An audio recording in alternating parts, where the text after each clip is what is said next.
You're listening to The Services Brief, part of Main Street Media. I'm Taylor. It's Friday, May 8th. Today's business spotlight, plus the three numbers that mattered this week.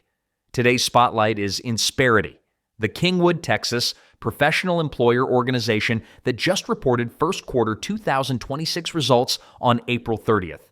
Revenue came in at $1.9 billion for the quarter, up 2% year over year. Adjusted EBITDA was $103 million on $1.31 in adjusted earnings per share. They served 303,049 average paid worksite employees, down 1% from a year ago. And the company lowered its full-year worksite employee outlook to a range of 303,000 to 307,000. The model is straightforward. Insperity is a PEO, which means small and mid-sized businesses contract with them to co-employ their workforce.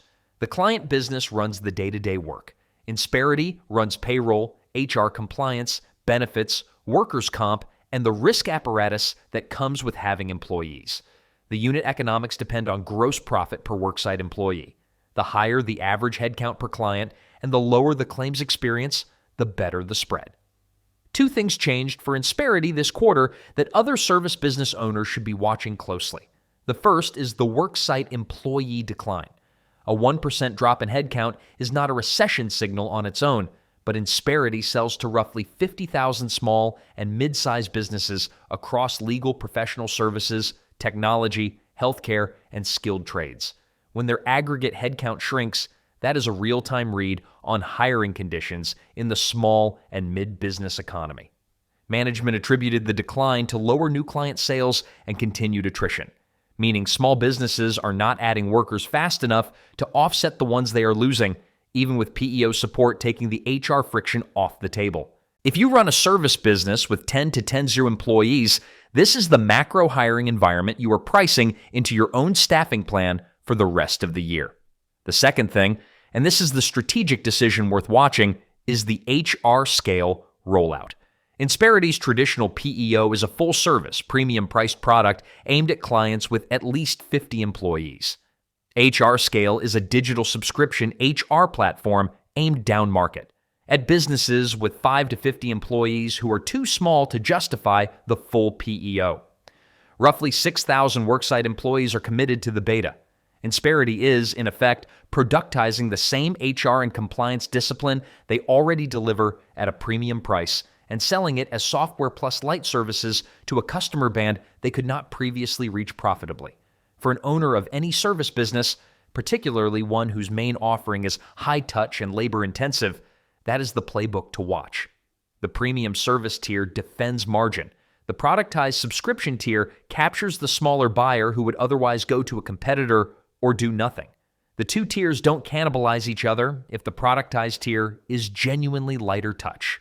A gym franchise running this play looks like a high-end personal training studio plus a $25 a month app subscription. A pest control business looks like a fully managed quarterly service plus a self-serve detection and trap kit. The strategic question for any owner of a successful service business is simple. Do you have a productized version of your service that captures a different customer band without dragging your premium customers down? Insperity is betting its next billion of growth that you should. Three numbers from the week: 50%. The new Section 232 tariff rate on steel, copper, and aluminum products, with 5% on derivatives that contain those metals. ACHR News reported the change in April. The exemption for U.S. origin metal content sourced through Mexico is G1, which is why HVAC equipment that previously carried an effective 8% tariff now carries a flat 25%.